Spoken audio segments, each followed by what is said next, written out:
when we enter relationships, we are often not taught how relationships work. What does healthy love look like? What do healthy relationships look like? We only can learn from the relationships around us, right? From our parents, our caregivers growing up. That's where we learn our way in relationships and in life. So a lot of people aren't only attached to the person or connected to the person, but also the pattern that they have witnessed from their childhood years. Some people, love doesn't look healthy. It looks like pain. It looks like being silenced. It looks like staying in the relationship to prove your loyalty. And that's the pattern you bring into your relationship. And that's often we seek out what's familiar and we stay because it is familiar. So I would ask myself, do I love this person? Am I becoming someone I want to be in this relationship? Or am I staying because the pattern feels familiar? It's all that I know, perhaps.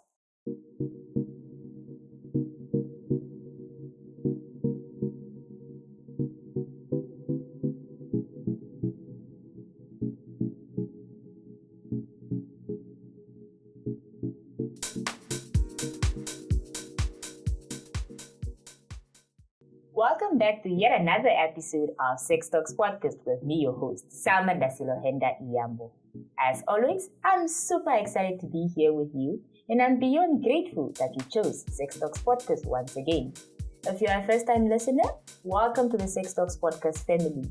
And to our YouTube listeners and viewers, welcome back to our YouTube channel. Please remember to comment, subscribe, and like so that we can continue growing a space where young people can have honest conversations about sexual reproductive health, gender-based violence, as well as mental health. We are recording yet another episode live from the Be Free Youth Campus in Katutura, thanks to our collaboration with the Be Free Studio under the One Economy Foundation. You can find this youth-friendly space at the Windhoek Multipurpose Youth Center or online at Be Free Namibia. Or even better, you can be able to check us out, that is at Be Free Studio on TikTok, Facebook, Instagram, or wherever you are most active on social media. And if you ever find yourself in the area, please do come say hi. We love to see and hear from you.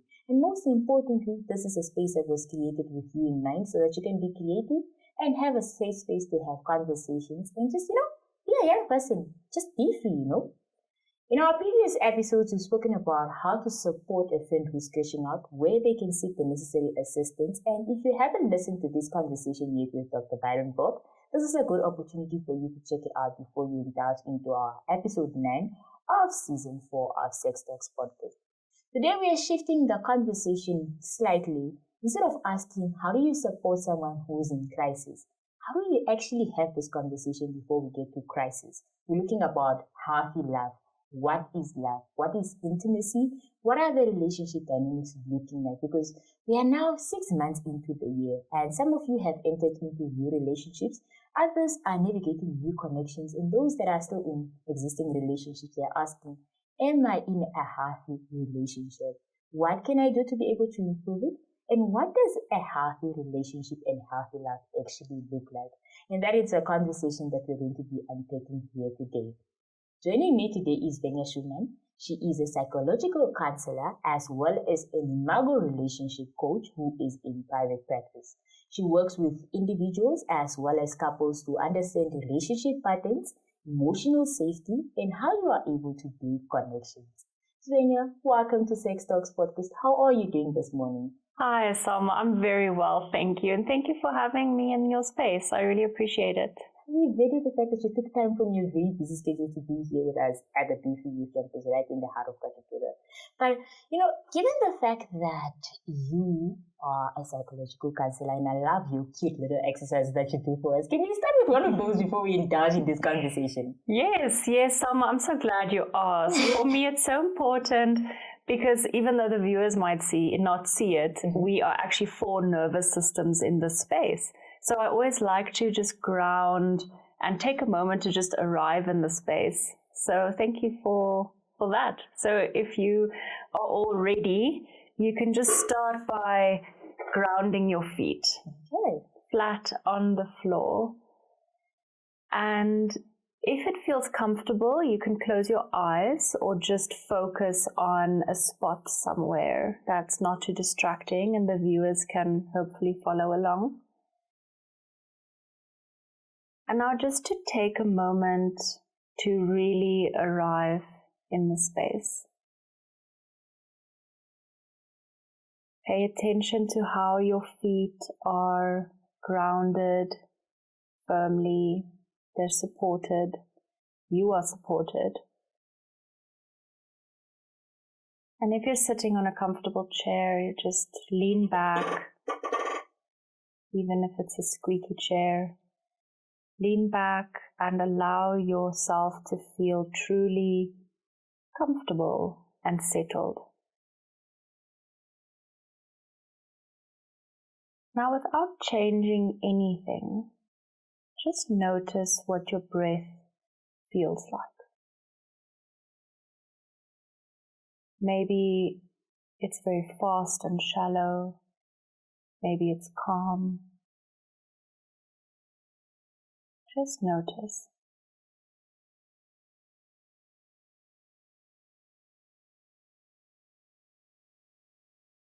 For the next hour, I encourage you and encourage us to put our to-do lists, our mental notes aside. All of that will still be here when we're done. But for now, to be truly present to a very important conversation and to allow connection to happen. It's connection between not only us here, but with the viewers. And appreciation for all the parts that have come together to make this happen. And now with a deep breath in through your nose and out through your mouth.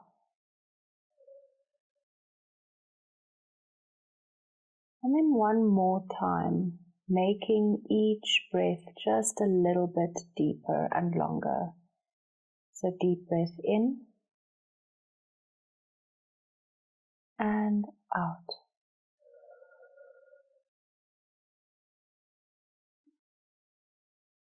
And then perhaps just for the last few seconds, to think about and reflect on one intention, whether it is for the next hour or for the day or for the rest of the week. Just one intention that you set for yourself. How you intend to show up in your life, in your relationships, in your work. Whether that is to be more present, to be patient, to be kind.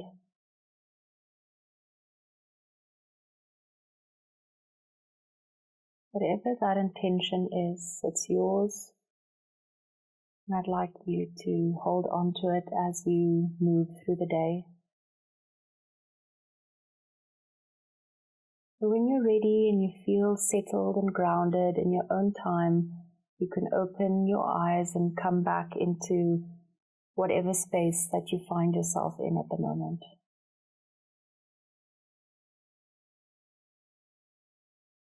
Too soon?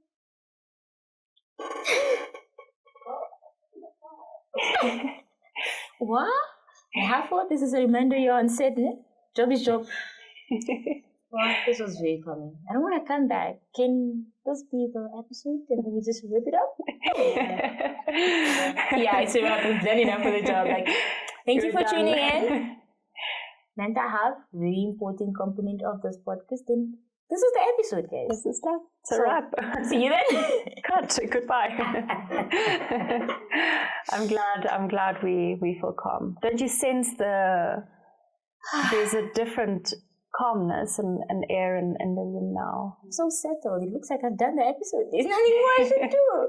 But this was really beautiful and it was really calming. You know, I said this cute little exercise. That's cute, but not little because what it did to my nervous system.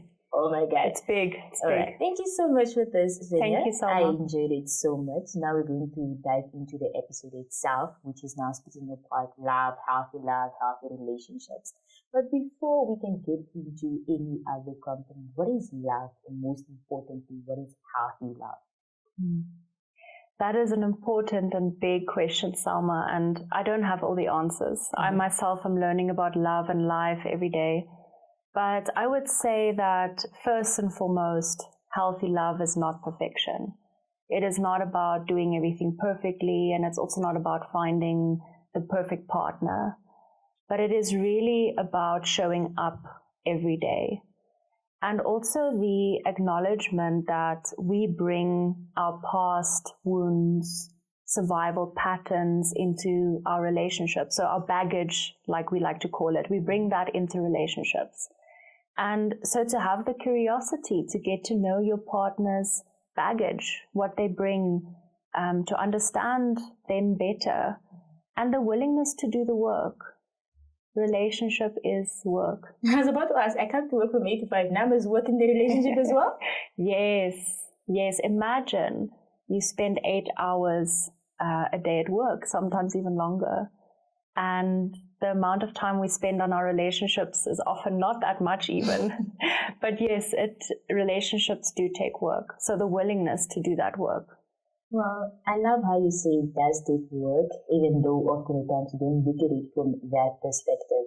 Now, how do I know that the work I'm putting in and investing in this relationship is healthy? To what extent do I know the difference between what's healthy love and what is unhealthy love? That's also a good question, Selma. I think it's important to get the help from a professional. If you get the help from a professional, even if it is a trusted adult in your community that has some sort of experience in guiding couples, that's always a good place to start, because then you know you're getting the tools that are needed for a healthy relationship. So you find yourself in a healthy relationship when both people feel there is emotional and physical safety to be truly yourself, to be honest, to be open, to repair and to grow. If you find that you are not in a healthy and emotionally safe space, then you already know that's a sign you're not in a healthy relationship. So I love how you've mentioned that, and I think I'm going to take it more from a practical point of view to say that if I am someone who's listening to this podcast and I just entered into a new relationship, or I'm sitting into an existing relationship that we've been into for the last 2-3 years, what are some of the 3 things that you think I should be on the lookout for to identify and see? Am I in a healthy relationship or healthy love, or do I need to seek help from a trusted community or an adult that can be able to come in and intervene? Yes, Selma. So at the start of a relationship, there might be a lot of questions, of course, because you don't know the person yet, they don't know you yet. So we tend to put our best foot forward at the start of our relationship, right? Sure. A lot of people call it the honeymoon phase, where everything feels amazing and you've met the perfect person and all of that. But then eventually you grow out of that honeymoon phase and life becomes more real, and some of those signs might come up that, okay, I have some questions. Are we on the right path here? So that is normal to have those questions and to have a bit of a challenging phase. That is very normal. So questions that I would ask myself are, like I said previously, is the person willing to respect my boundaries? Are they listening to me, what I need? Are they validating my needs? Secondly, how good are they at listening to my thoughts, my concerns, my decisions? Are they very reactive? Are they more curious? How do they react? And then thirdly, to just listen inward. How do you feel? How do you feel around the person? How do you feel emotionally? How do you feel physically? Because that says a lot, our gut feeling. And then with those concerns or those questions, to then speak to your partner if you can, if it feels safe. If not, then to speak to a trusted adult about it for more clarity. Svenja, you've mentioned something around boundaries. Can you please explain to us what are boundaries and how does one go about establishing this in a relationship, whether it's new or an existing relationship? Very important question, Selma. Boundaries are incredibly important in any relationship, and there's sometimes this misunderstanding about what boundaries are, and we think that they are these big high walls that we build around ourselves, and it feels kind of mean to put them in place. But actually we should view them rather differently and view them as guidelines that keep you safe and that keep your partner safe. It lets both people know where they stand with each other. And a boundary is basically saying, this is what I need to feel safe, to be connected with myself so that I can show up better in the relationship. And establishing them can be quite simple. It can be simple, it can be more complicated depending on where you start. But it starts with simple communication like, I don't feel comfortable right now, or this is not a good time for me. Can we check in later? Or I don't like this. Can we try it in a different way? That kind of language. And in relationships, it's really important to check in with each other constantly about what feels comfortable, what feels safe, regardless of what we are talking about. To constantly check in with your partner, because boundaries can also change. Comfort levels can also change. That is indeed true, and it's very, very important for you to consistently do checking with your partner to see what they are most comfortable with, and also communicate what are you most comfortable with. And while we have this conversation, there's often a thing of you do communicate your boundaries and somebody feels like, your boundaries are a bit too much, so you don't know how to react to that specific boundaries. So when do we know that this is a red flag and somebody is manipulating you or overstepping your boundaries, and what can you do in such cases? That's a valid point, Selma. Putting boundaries in place and also accepting someone else's boundaries can be very, very uncomfortable because we're kind of conditioned or sometimes even raised to be people pleasers, to be agreeable, to be low maintenance so that we can be loved. So when all of a sudden we put a boundary in place by saying, okay, listen, this is not okay for me, people don't always like it. And even our own nervous system sometimes perceive it as a threat. True. Because we don't like conflict, and we don't like rejection either. So for both parties, it can be a very uncomfortable process. Unfortunately, a lot of the times our boundaries, because of that discomfort, don't get respected. And especially that can happen with our intimate partners as well. So some signs that your partner might not be respecting your boundaries are, for example, when they might make a joke about your boundaries. You have explained why this is your boundary and they still don't respect it. They say that you are too much or you are unreasonable for having this boundary, or they treat you with silence. They punish you with silence when you set that boundary. So those are some signs that someone might not be respecting your boundaries. So what to do then is to ensure or just check in with yourself. How have you communicated them? That's maybe the first one. Because sometimes we feel so uncomfortable with our boundaries that we don't communicate them clearly enough, firmly enough, and we don't see them through. Because most of us like to please, like to be agreeable, and not seem like we are too much. Okay. And then secondly, if they are consistently ignored, that is a sign that you are not in a healthy, mature relationship. And then that is when it is time to reach out to a third party and get more clarity. Now, we've had statements of you are too much, you want to be low maintenance, or if they wanted to, if you loved me, you would. And that leads to us often confusing love with endurance. How do we know when to differentiate between the two? Like, when is it healthy endurance and when does it become overly too much just because our brain or we're actually seeking for, I love this person so much and I want to continue being in a relationship with them, that I can't communicate those boundaries. Yeah, that's a good one, Selma. You know, when we enter relationships, we are often not taught how relationships work.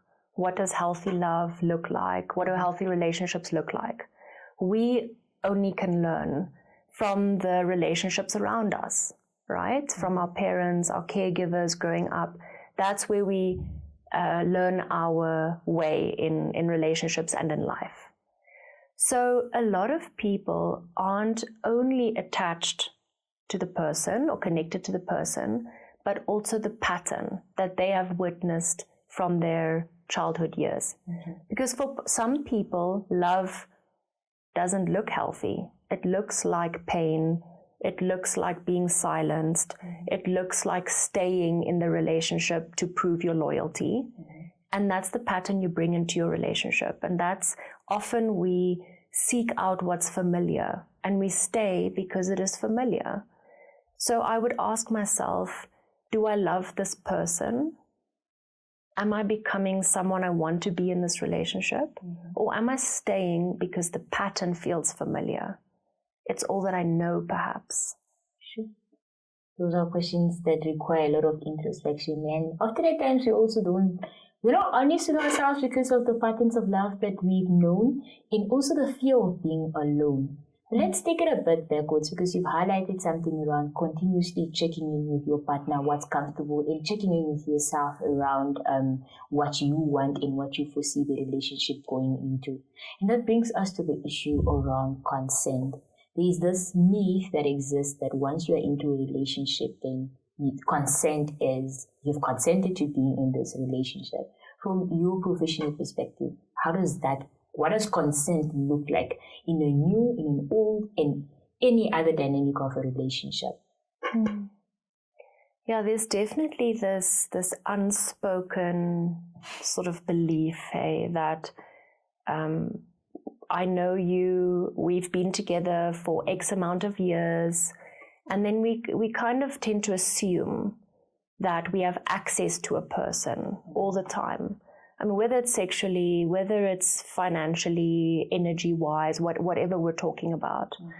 But in fact, consent is ongoing. So consent really is ongoing because we are human. We change, we evolve. Our needs, our wants, our desires, our comfort levels change every day, throughout the day. So we can never assume that we know someone fully. We need to check in with them, see what is okay. Is this okay? And that is a sign of a healthy, loving relationship, because you see the person as their own separate, beautiful being. You don't assume that you own them and you know them because you are in a relationship with them. Yeah. We speak about how consent is ongoing and the need for us to continuously check in with our partners. But if I'm listening to this episode and I hear this and it's not something that we've established in our relationship, how often must I check in with my partner? What is the estimated time that you can be able to recommend for us? How often to check in with your partner? That I can't give you a set, time or amount of times. But what I can say is that, being in a mature relationship, a healthy relationship, you are in tune with your partner. You are attuned to their needs, to their body language, to their facial expressions, to their routines. You know them in that sense. So how you check in and when you check in is really part of being attuned to them. If you're not sure, check in with them as much as you can. Can I make you a cup of coffee? Instead of just making a cup of coffee. Check in with them. Start small by practicing with the seemingly insignificant things like, can I make you coffee? And then that will easily then translate to the bigger things because it creates that safety already. Oh, my partner's checking in. They care about me. They want to know what I feel like and when I feel like it, instead of just assuming. So as often as you possibly can. Okay, so please do check in with your partner as often as you can. But I think I'm going to move this slightly to intimate relationships, because now it's a conversation of consent and consistently checking in. At what point do you start thinking of, I ask my partner if I can kiss them? Would they like to have sex with me? So at what point do we get to that? Is it still a thing of being attuned with your partner, or is it something else we can be able to look into? Yes. Thank you for clarifying, Selma. That is a very good question as well. You know, in the early phases of the relationship, right, we are more likely to ask our partner, can I hold hands with you? Can I hold your hand? Can I kiss you? Because we're getting to know each other. So we're more likely to ask those questions. And then lately, as the relationship grows, we feel more connected, we're going through life together, that those questions tend to get less and less and less, right? Because there is sort of a natural balance that we find. However, it becomes important. Even if you are in an intimate relationship for 50 years, your partner's needs and wants and comfort levels can still change. So what they liked and what they wanted maybe 10 years ago, even yesterday, might not be the case now. So it is still just a sign of decency and respect to check in with your partner. Is this okay for you? How do you feel? Do you feel safe? Wow.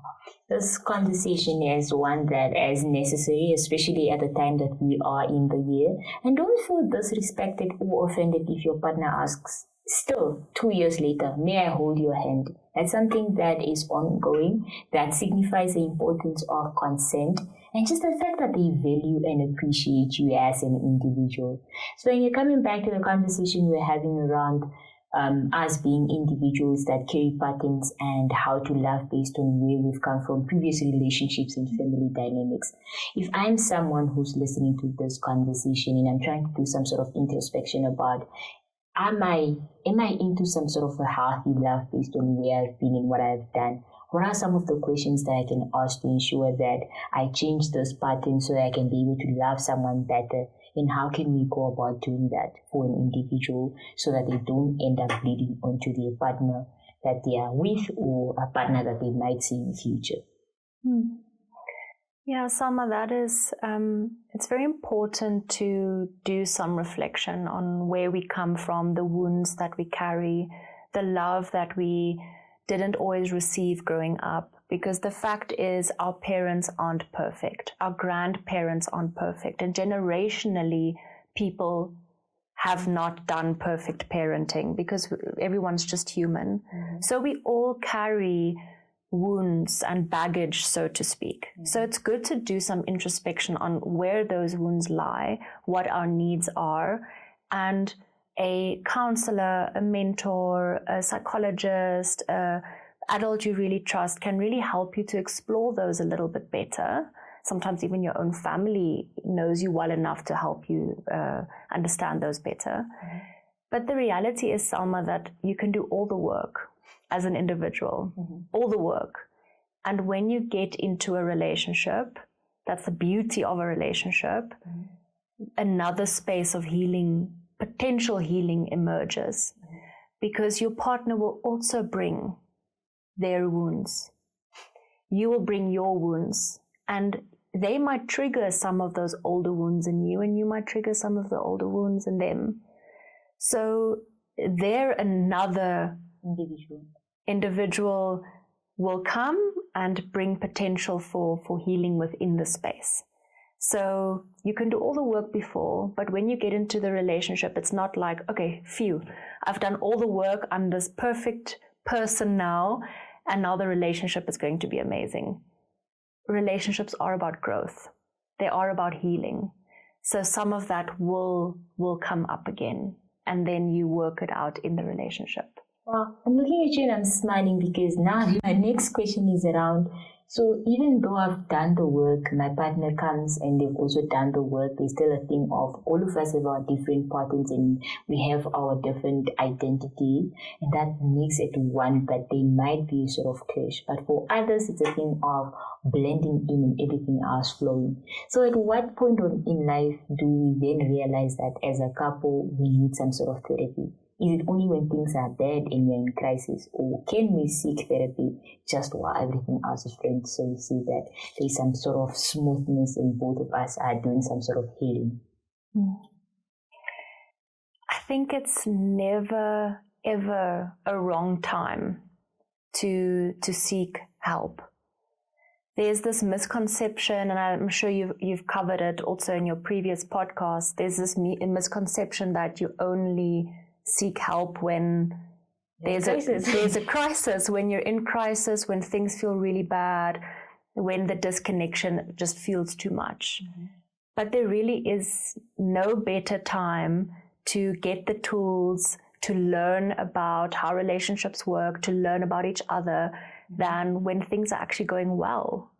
Because then you are more likely to take in the information and build up the tools that you need when things do get challenging.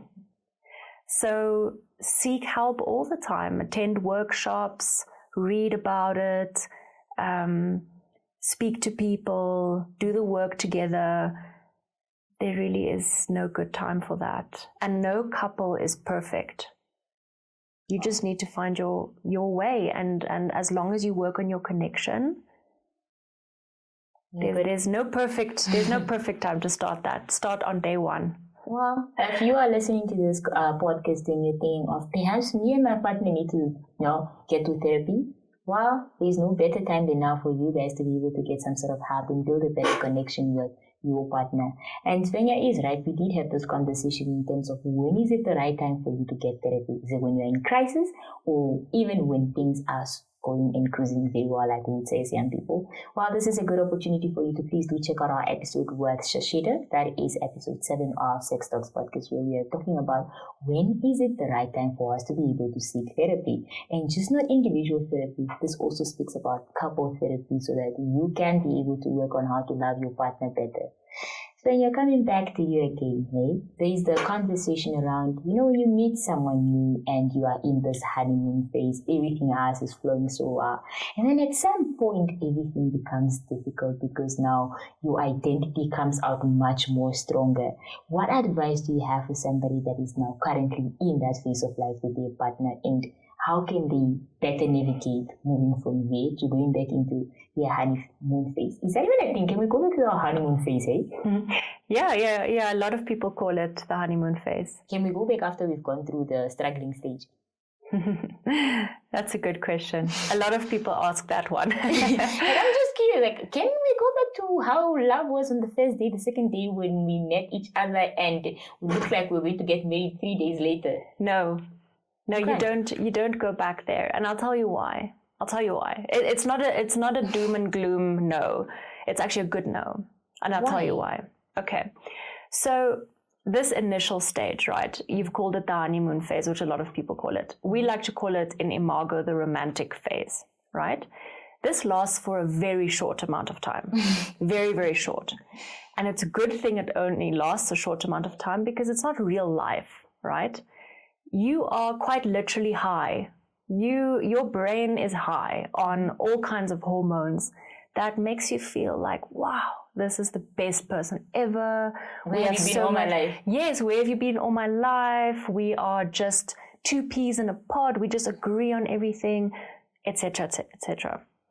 Then you reach that difficult stage, like you said. We call it the power struggle. And my answer to that is, to anyone finding themselves in this difficult phase, welcome to the club.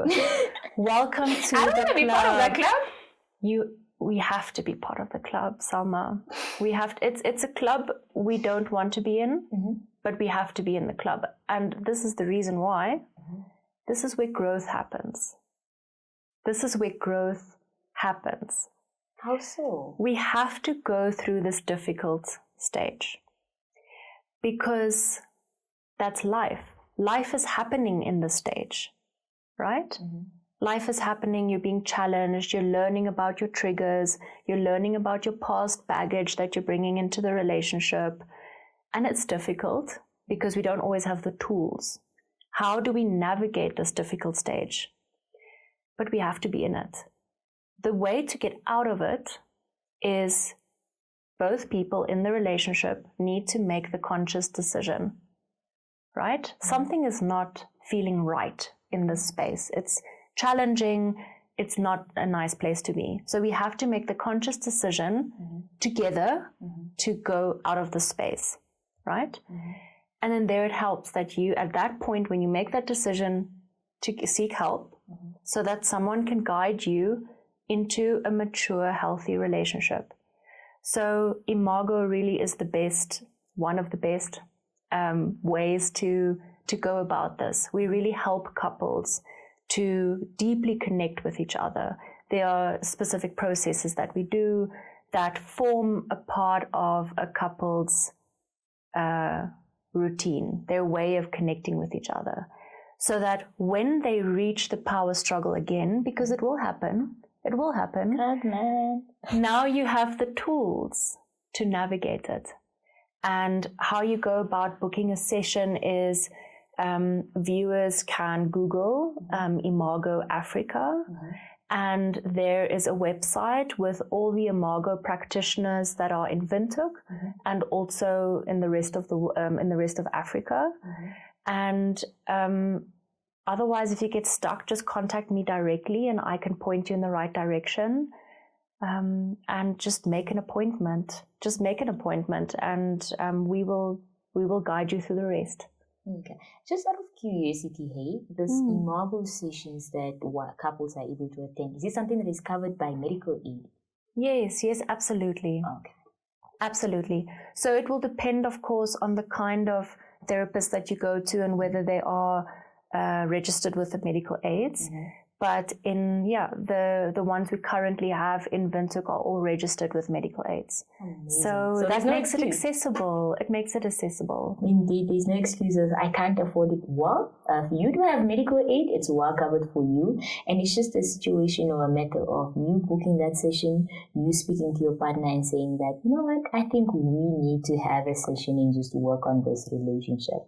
Now, Svenja, if someone is listening to this conversation and they're in that relationship or they're at that power struggle phase and they're scared of being alone and they're torn between staying in a draining relationship or living for their peace of mind, what are the two things that you tell this young person listening to this episode?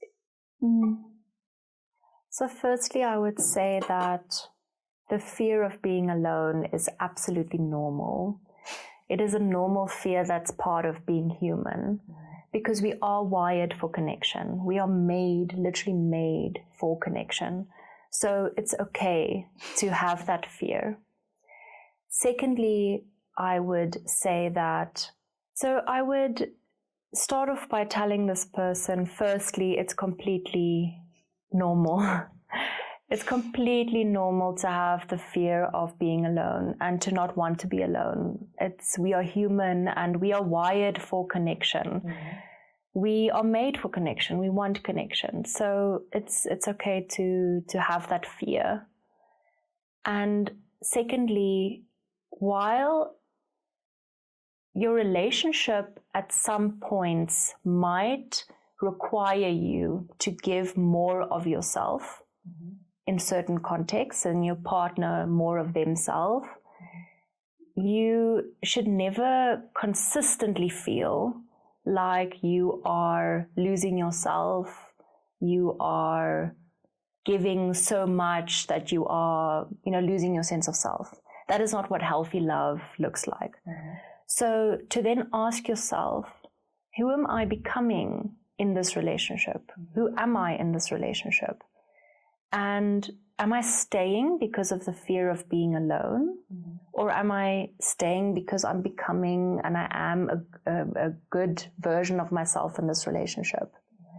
And if a relationship doesn't feel good and it doesn't feel healthy, that doesn't mean necessarily immediately it has to end.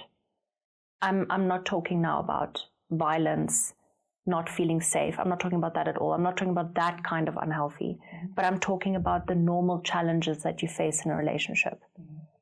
If it doesn't feel that easy, that's not a sign that it has to end immediately. It is a sign that something needs attention. And that is where that is a good point to then ask the questions, get the help. But you should never lose yourself in a relationship or simply stay in an unhealthy relationship because you have the fear of being alone. Because that's also what your village is for, hey? Your family, your community is to hold you in that space when you feel you need to leave because you're not becoming someone that you want to be in a relationship. So Svenja, if I am somebody who's listening to this conversation and I have medical aid or just somebody who's interested in attending either Imago sessions or couple therapy, is this something that is covered by medical aid only? Or can I be able to get it as somebody who does not have medical aid, and how do I go about getting it? That's an important question, Selma. So yes, all the Imago therapists that we have in Windhoek take medical aid. And there are many wonderful therapists that also do other forms of couples counseling that are also contracted in with medical aids. However, I want people to know that if you don't have a medical aid, don't stress, because many therapists are willing to meet you where you are at.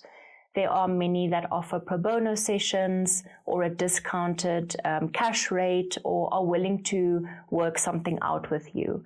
So the most important thing is to reach out before worrying about the finances.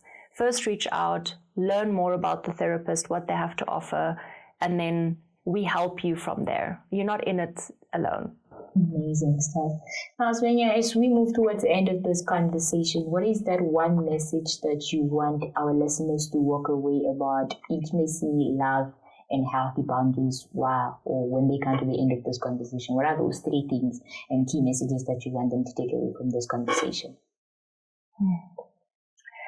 There's a lot to say with this one. So I want to say probably the most important thing that goes for any relationship, any part of your relationship is this. You are two people with two different worlds, completely different inner worlds.